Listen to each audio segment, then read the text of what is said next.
Hello, this is Maria Gutierrez, and this is my final project. On this occasion, I decided to open up the conversation about reclaiming the erotic for queer Latin women. I decided to open up this conversation for two main reasons. The first one being my personal experience. 2 years ago, it was almost impossible for me to think of identifying myself and coming out as a lesbian woman to my family, to my friends, to the world, to just living my identity and making it part, and being proud of it.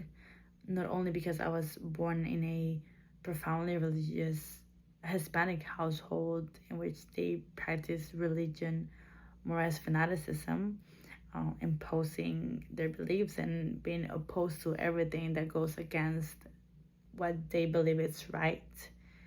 But because I was also aware of what identifying myself as a queer, lesbian, Hispanic woman would mean. I was aware of the privilege that I would lose, and I was aware of the rejection that I was going to receive. And it's never easy to accept that you're going to be rejected, that most likely you're going to be hurt by others. And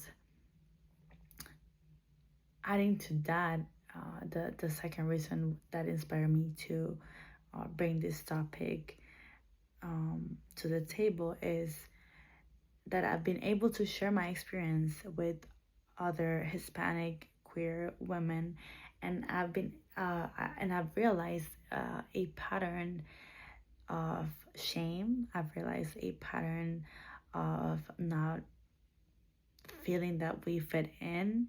I've realized a pattern of feeling that there are not enough spaces to talk about our experiences because there are usually not understood, sorry, especially in talking about the United States, right? Mostly because we come from immigrant families, we come from Hispanic families, we come from racialized families, we come from low status families. I don't want to generalize, right? There are a variety of experiences, but those systems of oppression usually intersect whenever we're talking about Hispanic LGBTQ plus experience. So I wanted to tie this topic, the experience of being a queer woman, a queer Latin woman, to the uses of the erotic, the erotic as a power, that Audre Lorde talks about, because I do believe that an important part of us suppressing our identities because of all the limitations that present on our path are also, or is also, a direct consequence of not being able to create, of not being able to fully develop our potential, of not being able to overcome the imposter syndrome that affects most women. And also it adds up, unfortunately, saying that I am a lesbian Hispanic woman. Of course, there's a baggage of oppression and violence that comes with that. And I also wanted to tie the erotic to the All About Love from Bell Hooks, in which she talks about love as the will to nurture one's own or another's spiritual growth, because this experience, and is something that I want to talk about further in, is not only about realizing or accepting, not realizing, but more of accepting who we are in the world and what that intakes, and being able to say I accept myself and I love myself, and I decide to live my experience as it is. But it's also a collective. I want to call it a collective um, current of energy. When we decide to not only use the power of the erotic that lives within us, and owning who we are and what lives within us and using it to the world, but also recognizing us, ourselves, our stories, our experiences within others' experiences, and understanding that everyone around us is a mirror of each other. It's very important for me. So I want to um, give a little definition of what Lord says about the erotic. She describes it as a profound source of joy, self-knowledge, and creative energy, and just suppressing this part of our identity, right? Just hiding it, and I want to use these adjectives because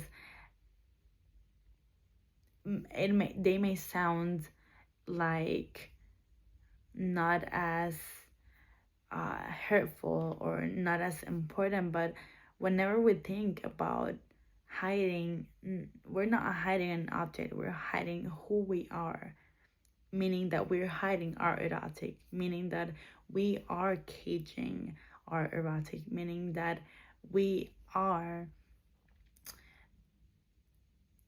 getting away from that power that moves us through the world as our most authentic selves. um it's not only sad, but I think that it hurts us as a collective, it hurts society. And I want to emphasize on the fact that um and I want to be very careful with the words that I use, but I want us to understand as queer Latin women that whenever we think about all the limitations that present on our path, being religion, being rejection, then being violence that we're exposed to, um, being to hurtful commentaries, being to not being able to get a job, or not being able to be recognized, or just being limited in any way, believing that, just assuming that we're conscious of who we are, um, also takes energy. And it also has to do with the fact that there is no one else that is more accountable and more responsible than who we are, than our own selves. And it's totally understandable when we hide it, because I did it for so long in my life. And not just because I did it, because we all have different experiences, but because it is hard to accept rejection, and it is hard to accept as human beings that most likely we're not going to belong, especially in the in these places that are supposed to be our safe spaces, right? The family, friends, the workplace, or what entails our daily lives. It is hard to, we don't have to, and I want to emphasize this, we don't have to renounce to them, but it's very important that before accepting or sacrificing ourselves for other, or for just to fit in, or to avoid all of the turmoil that entails coming out or accepting your sexuality or your identity, as whatever it is something that will probably, it's not going to make a lot of sense to lose us ourselves, and sacrifice everything if we are not saying who we are, and if we're not accepting who we are. So also adding to what Bell Hooks says about love, um, because I truly believe that the erotic and love are go hand in hand, and the erotic moves love, and that love moves the erotic. So when we are limiting the erotic within us, we are also limiting the energy of love, and vice versa. And I want us to think about this not only as something for us that we are talking about right now. I'm talking about my personal experience, but also for the collective. Not only we are limiting ourselves, it limits somehow some part of society, because we are part of it, a part of it, and our talents and our creativity and our power and the love that lives within us and our erotic, that moves us, that moves us, our imagination. um Society needs it, right? Needs us.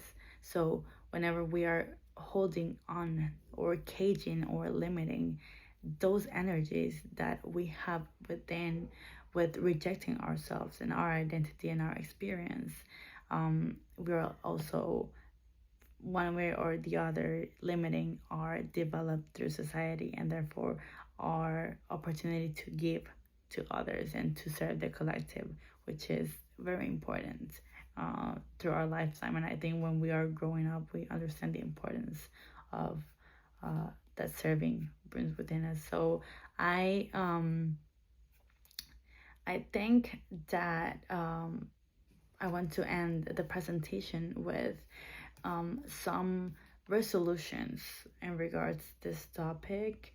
I want to bring to the attention some things that we can do um, in order for us Latin queer women to um, build communities, or build powerful connections that can help us feel not only loved and accepted and powerful, and help us make use of the erotic, right?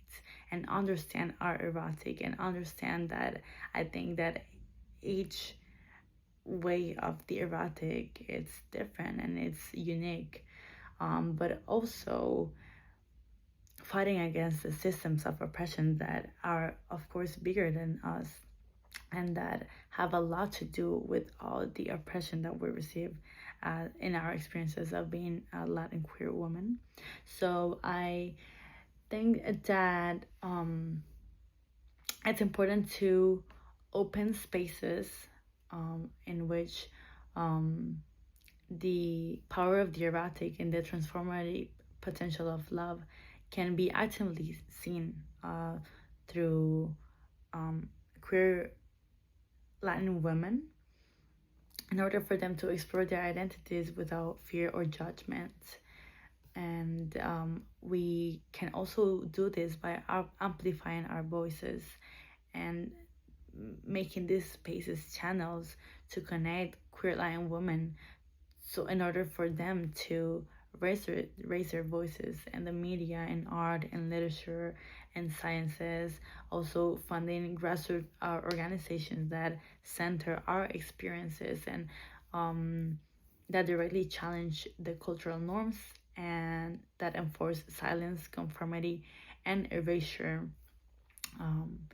It's also very, very important to create inclusive intersectional environments between queer Latinas,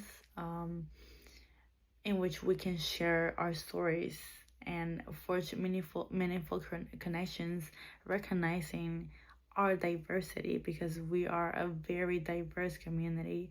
And it's extremely important to take into account also that when we're talking about right now, my conversation, it's contexted in the United States, and mostly in the countries in which being a queer Latin woman doesn't entail much of physical violence, or it's somehow more accepted, right? Because it's important to take into context, and also to open up the conversation and to do something to help those women, right, that actually live in Latin America, that identify themselves as queer, as lesbian, as bi, as non-binary, as trans, right? That they are living a whole other spectrum of what is um, actually coming out, because there, somehow or some way there is something, for example in the United States, about acceptance and also about violence, that it's somehow controlled in Hispanic communities and countries specifically. Violence is real. There are people being killed for being queer, and there are women being killed for being women and for being queer. So it's important to open up these conversations and use our privilege in order to help and also make an impact, right? And to unite forces in order to create meaningful connections, and to use the power of our erotic. I want to end the presentation with Audre Lorde's one of her quotes in her essay, in which she says, "When we speak, we are afraid. Our words will not be heard nor welcomed. But when we're silent, we are still afraid. So it is better to speak." And I invite you all, not only in a queer context, in a queer Latin women context, but also in any context, to not hold off your erotic, to let yourself be, to accept that unique force that lives within you, because the world needs it. Thank you so much. Have a great day.